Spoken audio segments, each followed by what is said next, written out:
Arte colonial guatemalteco. Quiero iniciar este video con una breve reseña histórica desde la conquista de América hasta el establecimiento de la capital del Reino de Guatemala en el Valle de Panchoy, lo que hoy conocemos como Antigua Guatemala.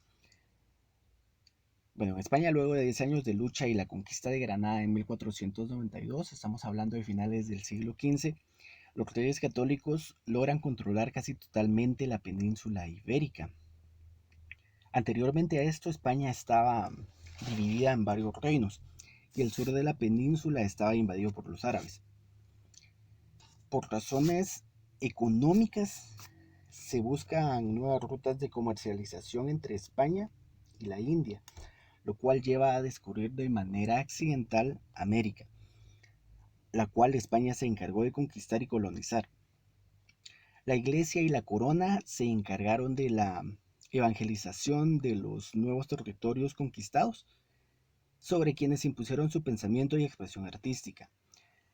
Vamos a ver de que en España en esta época iban a predominar tres estilos arquitectónicos, los cuales influyeron grandemente en las construcciones posteriores realizadas en Guatemala, en la Guatemala colonial. Y vamos a ver el primero de estos estilos arquitectónicos, que fue el estilo gótico, que era llamado estilo isabelino en honor a la reina Isabel de Castilla, y se caracterizaba por ser un poco más recargado que el estilo gótico de Francia. El segundo estilo arquitectónico va a ser el plateresco. Era el más vistoso del Renacimiento español. Tenía una ornamentación de tipo italiano, superpuesta a una estructura gótica, y copiaba en piedra los trabajos en metal de los plateros. Y por último vamos a ver el estilo churrigueresco. Era el barroco español. Para entender un poquito esto, vamos a hablar de que el barroco era un estilo creado durante el Renacimiento en Europa, el cual se caracterizaba por estar sobrecargado de ornamentación, más que todo en las fachadas, pero también estaba muy sobrecargado en los interiores. Y este estilo churrigueresco fue inspiración de José de Churriguera. Se caracteriza por lo cargado de las formas en la composición arquitectónica, principalmente en las fachadas, que era lo que les mencionaba. También va a ser muy usado en decoraciones de interior de las iglesias, en altares y en los retablos. Los retablos son las estructuras que utilizan para colocar las imágenes que luego son utilizadas para la evangelización. Bueno, luego de esto vamos a entrar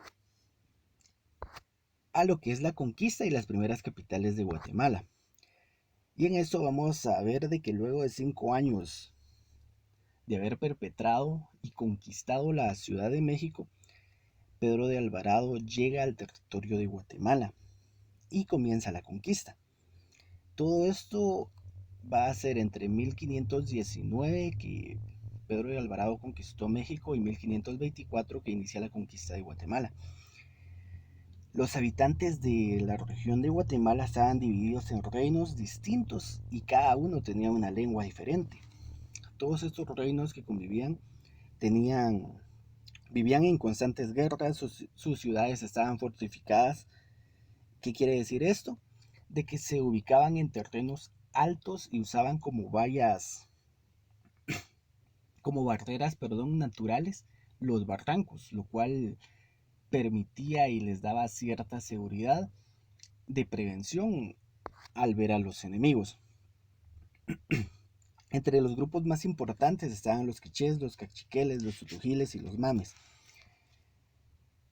Pedro de Alvarado y sus acompañantes libraron varias batallas antes de la conquista, las cuales vamos a mencionar las principales, que son la batalla de Suchiate, de Tilapa, de Apotitlán, de Xelajú, los llanos de Olintepeque, la de Gumarcaj y Simché, que nos vamos a dar cuenta que fue muy importante, la de Atitlán, de Izcuintepec, Pachaco, Acajutla, Cuscatlán. Vamos a hacer una pequeña pausita acá en Cuscatlán, donde Pedro de Alvarado es herido. Y esto conlleva a que él vuelva al territorio de Isimché, donde funda la capital del territorio que había conquistado, y la nombra Santiago de los Caballeros de Guatemala, en honor al apóstol Santiago, que fue un santo de mucha devoción en España. Pasemos a lo siguiente, que va a ser la fundación de la ciudad, que es lo que les mencionaba hace un momento. El 24 de julio, Pedro de Alvarado fundó la ciudad en el valle de Isimché, en la ciudad quiché de Isimché, perdón.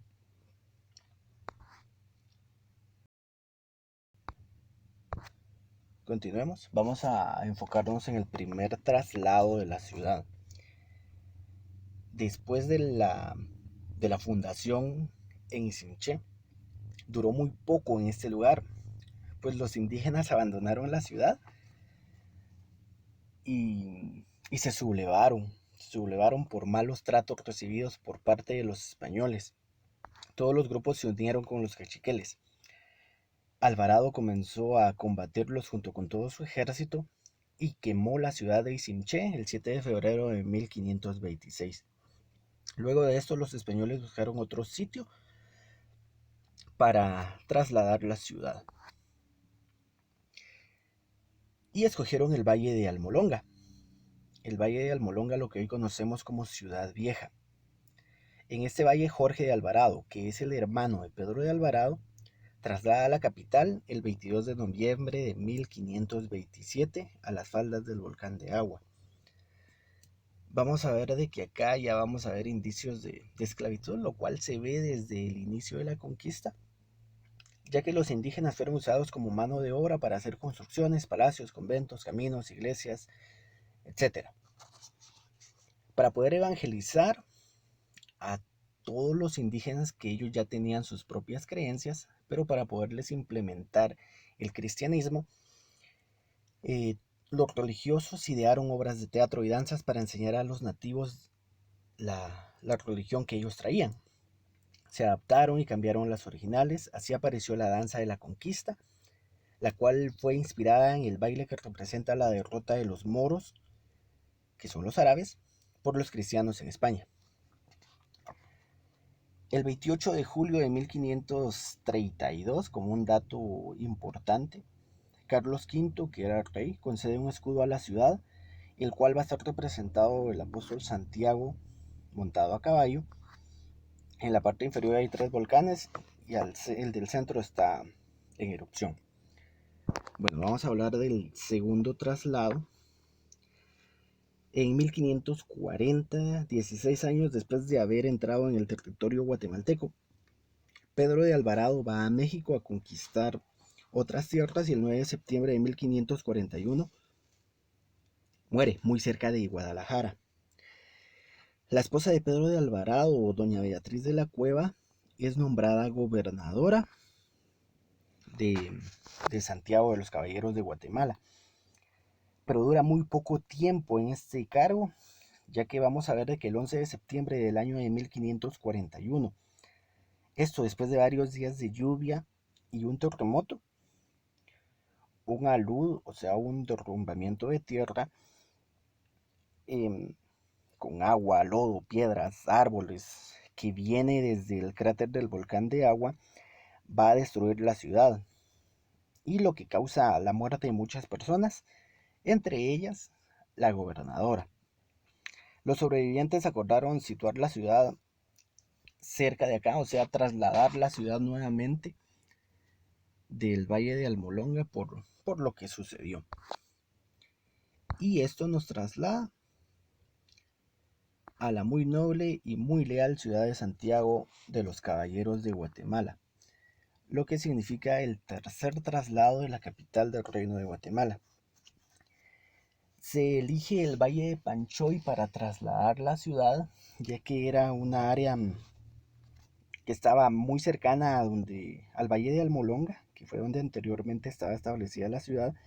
En ese lugar abundaba el agua, era un espacio grande para el crecimiento futuro de la ciudad, tenía buen clima y estaban cerca las fincas que ya estaban establecidas y abastecían a toda la población central, que era donde vivían todos los españoles. El obispo Francisco Marroquín y don Francisco asumieron el cargo como gobernadores provisionales hasta que fue nombrado el nuevo gobernador Alonso de Maldonado, quien asumió en 1542. La ciudad quedó oficialmente fundada el 10 de marzo de 1543 como la Capitanía del Reino de Guatemala. Entre 1500 y 1600 vamos a ver que las construcciones en la ciudad de Santiago de los Caballeros de Guatemala son construcciones muy sencillas, tanto en el interior como en el exterior. Tienen muros muy gruesos, al estilo defensivo, generalmente con una sola nave. Ya más adelante vamos a desarrollar un poquito más esto de las naves. El techo artesonado de madera, los atrios eran grandes con capillas exteriores en las esquinas, las cuales eran llamadas capillas posas o capillas de indios. Estas capillas fueron empleadas por los españoles para enseñar la nueva religión, ya que los nativos no estaban acostumbrados a celebrar sus ritos en lugares abiertos. El trazo de la nueva ciudad estuvo a cargo del arquitecto Juan Bautista Antonelli en 1543, pero es muy probable que este dato esté un tanto erróneo, ya que se han encontrado pruebas de que probablemente el trazo fuera del obispo Francisco Marroquín y de don Francisco de la Cueva, quienes mencionamos anteriormente. Aprovecharon el valle de los ríos Pensativo y Magdalena, o sea, el río Guacalate. El valle en alguna época fue un lago y todavía era pantanoso en algunas partes cerca de Almolonga, por lo que las construcciones generalmente no se construyeron con mucho peso.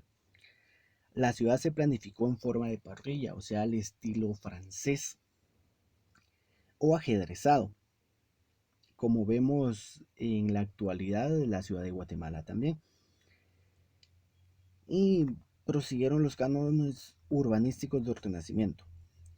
La traza de la ciudad iba a partir de un centro económico, lo cual fue llamado Plaza de Armas.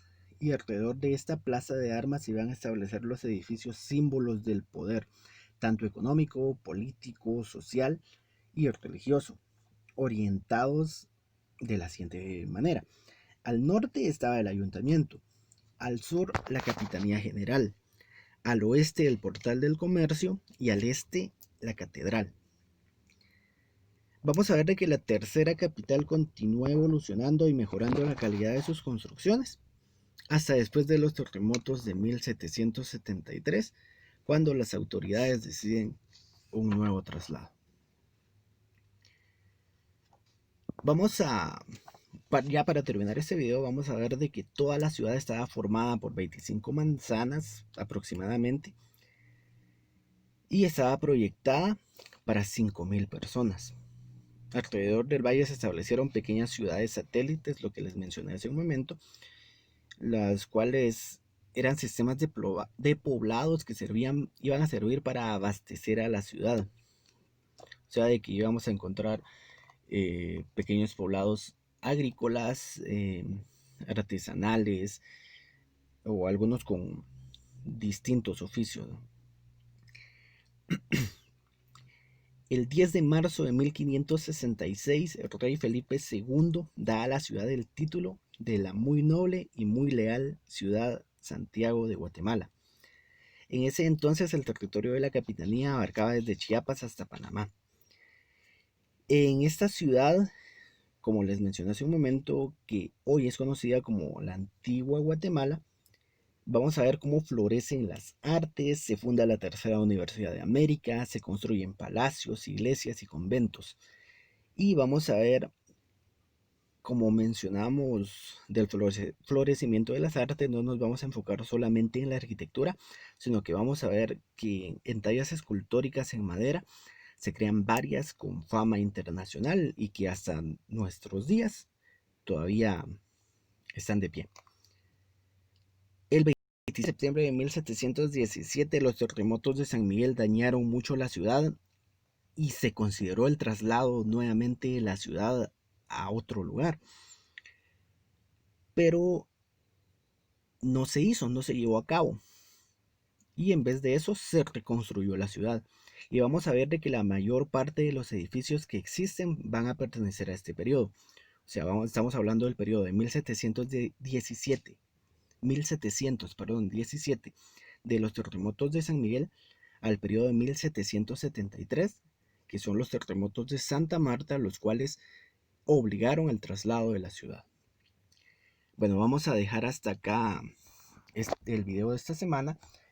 La próxima semana voy a subir la segunda parte de estos videos, en el cual nos vamos a enfocar en la arquitectura de la Guatemala colonial. Gracias.